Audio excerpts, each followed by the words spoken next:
जीवन को सुख में बदलने के 10 तरीके, जिसे सुनकर आपकी जिंदगी में जरूर ही बदलाव आ जाएगा। यदि आपको किसी भी प्रकार का रोग है, शोक है, धन का अभाव है या किसी भी प्रकार के संकट से आप घिरे हुए हैं, तो हम आपको बताएंगे ऐसे 13 तरीके जिन पर अमल करके आप सुखमय जीवन बना सकते हैं। हमने यह आलेख हिंदू संतों की पुस्तकों से प्रेरित होकर लिखा है। पहला तरीका, अच्छे वाक्यों की संख्या बढ़ाओ। आपके दिमाग में चाहे बुरे विचार आते हों, उसकी फिक्र करने की जरूरत नहीं। आप बस एक काम करें, वह यह कि सुबह उठते ही आप एक अच्छा विचार सोचें या एक अच्छा वाक्य खुद से बोलने के लिए तैयार रखें। जैसे कि आज मैं बहुत खुश हूं, आज मेरी मनोकामना पूर्ण होगी, या मैं बहुत अच्छे विचारों वाला व्यक्ति हूं। आप कोई सा भी सुविचार सोच सकते हैं। प्रतिदिन यदि आप सुबह उठते ही खुद से कोई अच्छा कमिटमेंट करते हैं, तो यह अभ्यास आपके जीवन को बदलने के लिए कुछ दिनों बाद सक्रिय होने लगेगा। आपका मस्तिष्क ही आपका भविष्य निर्माण करता है। खुद को अच्छे वाक्यों से प्रेरित करते रहें। नकारात्मक सोच एवं विचारों से बचने के लिए जरूरी है कि स्वयं को मोटिवेट करते रहें। स्वयं को मोटिवेट करने के लिए महापुरुषों के कथनों को पढ़ें, सक्सेसफुल लोगों की जीवनी, प्रेरणादायक कहानियां, पर्सनल डेवलपमेंट आर्टिकल पढ़ें। दूसरा तरीका, अंतिम विचार पर ध्यान दें। रात में आप जब सोने जाते हैं, तो जो भी विचार या भाव लेकर सोते हैं, वही विचार या भाव उठते समय का पहला विचार या भाव बन जाता है और इस तरह दिन भर वही दिमाग में रहता है। अंतिम विचार के बारे में सोचें। अब से आप जब भी बिस्तर पर सोने जाएं, तो इस बात का ध्यान रखें कि आप क्या सोचते हुए सो रहे हैं। यदि नकारात्मक विचार हैं, तो उसकी जगह अपने और अपने परिवार के लिए कुछ अच्छा सोचकर सोएं या अपने इष्ट देव के नाम का जप करते हुए सो जाएं। आपका अंतिम विचार ही पूरी रात आपके दिमाग में चलता रहता है, जिसका आपको पता नहीं चलता है। यह विचार ही आपके जीवन को सबसे ज्यादा प्रभावित करता है। इस विचार का सबसे अच्छा होना जरूरी है। सोते समय अच्छे उद्धरण को दोहराते हुए सोना चाहिए। मन में किसी भी प्रकार का भय और शंका लेकर नहीं सोना चाहिए। तीसरा तरीका, नई आदतें बनाएं। अच्छी आदतों से अच्छा होता है और बुरी आदतों से बुरा। यदि आप में किसी भी प्रकार का नशा करने, गाली बकने, क्रोध करने, ईर्ष्या करने, अनावश्यक भोजन करने, किसी का अपमान करने या व्यंग्य करने या अन्य किसी भी प्रकार की गंदी आदतें हैं, तो फिर आपका वर्तमान और भविष्य भी वैसा ही होगा। बुरी आदतें डालना नहीं पड़ती, वे संगत से स्वतः ही निर्मित हो जाती हैं। आप अपनी बुरी आदतों को छोड़ने की चिंता करने के बजाय अच्छी आदतें डालना शुरू करें। जीवन में उन सभी आदतों को शामिल करें जिनसे अच्छा होता हो, जैसे सुबह जल्दी उठना, किसी असहाय की सहायता करना, प्रतिदिन नहीं जा सकते तो प्रति गुरुवार को मंदिर जाना, माता पिता के प्रतिदिन पैर छूना, अच्छे प्रवचन सुनना, लोगों से विनम्रता से बात करना आदि। अभ्यास से जन्मी आदतों में बहुत शक्ति होती है। हमें अपनी शक्ति को अच्छे काम में रूपांतरित करना चाहिए। हम में अनंत ऊर्जा है, बस उसे सही जगह इस्तेमाल करने की जरूरत है। चौथा तरीका, अपनी पहचान बनाएं। दोस्तों की संख्या ज्यादा से ज्यादा होना चाहिए, लेकिन सभी ऐसे दोस्त हों जो अच्छे हों, उनका मार्ग अच्छा हो। हालांकि सोच समझकर ही दोस्त बनाएं। पहले उसे अच्छे से जांच परख लें। दोस्तों, परिचितों, रिश्तेदारों और सहयोगियों के बीच अपनी पहचान स्थापित करें। सभी से संवाद स्थापित करें और उनका हर संभव सहयोग करने का प्रयास करें। अपने परिवार को प्राथमिकता दें। परिवार के सदस्यों के प्रति पूर्ण समर्पण, प्यार और सहयोग से ही बदलेगा आपका जीवन। 5वां तरीका, शुद्ध और उत्तम आहार जरूरी। शारीरिक और मानसिक स्वास्थ्य के लिए बहुत जरूरी है आपके शरीर के हिसाब से उत्तम और रुचिकर आहार। हमेशा अलग अलग तरह का आहार ग्रहण करते रहें, क्योंकि कोई भी आहार संपूर्ण नहीं होता। आहार शुद्धि जरूरी है। यह देखें कि आप जो खा रहे हैं उसका आपके शरीर पर क्या असर होगा। सिर्फ स्वाद या मजे के लिए न खाएं और न पिएं। अन्न से शरीर ही नहीं, मन और मस्तिष्क का भी निर्माण होता है। 6वां तरीका, जोखिम लेने से पीछे न हटें। जीवन में कई ऐसे अवसर आते हैं जबकि हमें जोखिम उठाना पड़ती है, तभी हम आगे बढ़ सकते हैं।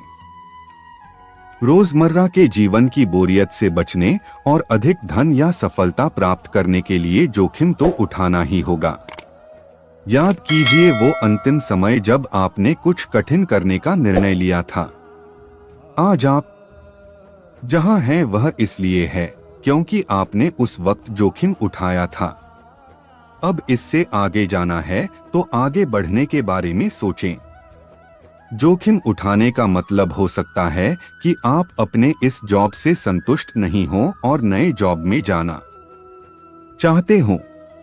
आप अपने काम से कितना खुश हैं, ये आपके लिए बहुत मायने रखता है।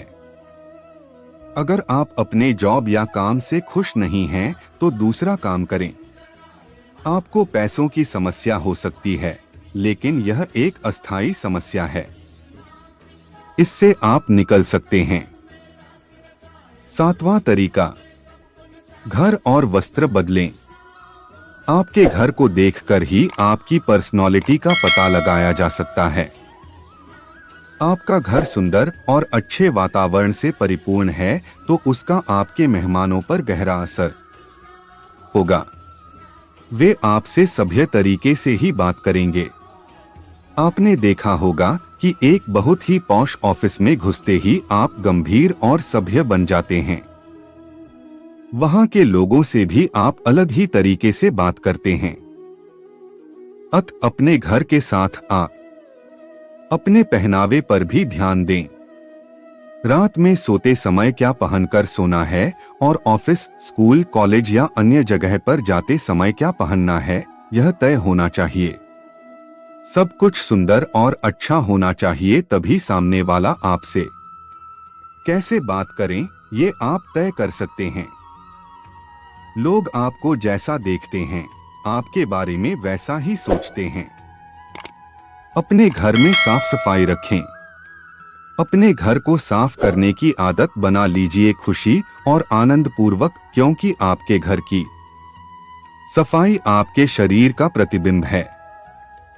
अगर आपके चारों ओर का वातावरण अच्छा है तो आपके अंदर पॉजिटिविटी का संचार होगा और आप मन से स्वच्छ महसूस करेंगे।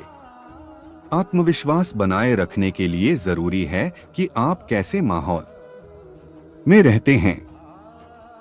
अगर आपके चारों ओर आपको मोटिवेट करने वाला कोई हमेशा हो तो आप कुछ अच्छा कर सकते हैं, लेकिन नहीं हो तो घर और वस्त्र को बदलकर भी आप ऐसा कर सकते हैं। खुद को बदलने का मतलब पहले फिजिकल तौर पर बदलाव लाना। 8वां तरीका, नया सीखने का जज्बा। हरदम कुछ नया सीखने का जज्बा होना चाहिए। नया सीखने के लिए मन में उत्साह होने की जरूरत है। मन को चुनौती दें कि मैं सीख सकता हूं एक नई भाषा, तकनीक की नई जानकारी और मैं जो कार्य कर रहा हूं उसे और अच्छे तरीके से करने के नए तरीके। आपके मन में हजारों सवाल उठते हैं तथा उनमें से बहुत के हमें जवाब नहीं मिल पाते हैं। अगर आप एक नई भाषा सीख लेते हैं, आप करोड़ों लोगों के अनुभव और सीख सकते हैं, और नई भाषा सीखना कोई कठिन काम नहीं। अगर आपको यह कह दिया जाए कि आपको 1 करोड़ रुपए देंगे यदि 10 दिन में अंग्रेजी या तमिल भाषा सीख लेंगे, तो हर कार्य में सफलता पाने की कोशिश करते रहना चाहिए और सीखना कभी नहीं छोड़ना चाहिए। नया तरीका, बोलने की कला जरूरी। बोलना सिर्फ मनुष्यों का गुण है और तार्किक और तथ्यपूर्ण बातें करना एक सभ्य मनुष्य के गुण हैं, लेकिन एक वक्ता होने के लिए बहुत कुछ पढ़ना और सीखना पड़ता है। जो लोग अधिक बोलते हैं या जो लोग बिल्कुल ही कम बोलते हैं, उनकी बात नहीं सुनी जाती या उनको लोग तवज्जो नहीं देते हैं। बोलने और भाषण देने की कला सीखना चाहिए। शुद्ध उच्चारण से भी खुद के मन और दूसरों पर प्रभाव पड़ता है। आज जो भी सफल मनुष्य है वो एक अच्छा वक्ता है, अर्थात अच्छा बोल सकता है। आपको चाहे कुछ भी नहीं आ रहा हो, लेकिन अच्छा बोलना आता है तो आप एक अनुभवी आदमी से भी ज्यादा कर सकते हैं, क्योंकि लोग सर्वप्रथम किसी व्यक्ति के बोलने से ही प्रभावित होते हैं। साक्षात्कार में अच्छा बोलने वाले ही नौकरी ले उड़ते हैं और किसी महफिल में बेझिझक बोलने वाले ही अपनी पहचान कायम कर पाते हैं। किसी मंच पर अच्छे से अपने विचार व्यक्त करने वालों के लिए ही ताली बजती है। बहुत से ऐसे महान राजनेता हुए हैं जिनमें कोई ज्ञान नहीं था, लेकिन वे लोगों से संवाद करना, भाषण देना और बोलना अच्छी तरह जानते थे। सत्ता में आने के बाद तो कई ज्ञानी लोग आपके आसपास आपकी मदद के लिए तैयार हो जाएंगे। 10वां तरीका, खुद से पूछें ये कुछ सवाल आप खुद के बारे में सोच बदल सकते हैं। खुद के बारे में नकारात्मक विचार त्याग सकते हैं। आप हर तरह का काम कर सकते हैं। सफल होने के लिए आपको किसी भी प्रकार की सुविधाओं की जरूरत नहीं, बस आत्मविश्वास और उत्साह चाहिए।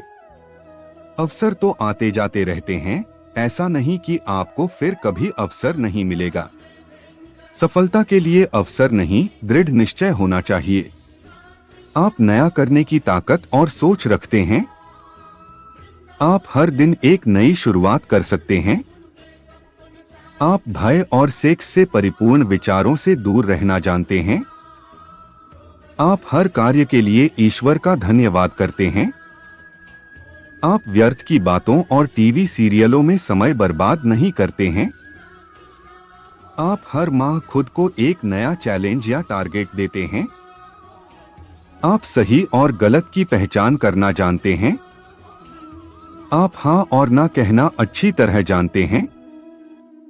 आप दिन में 20 बार हंसने का प्रयास करते हैं। आप सांप्रदायिक या नास्तिक नहीं, धार्मिक व्यक्ति हैं।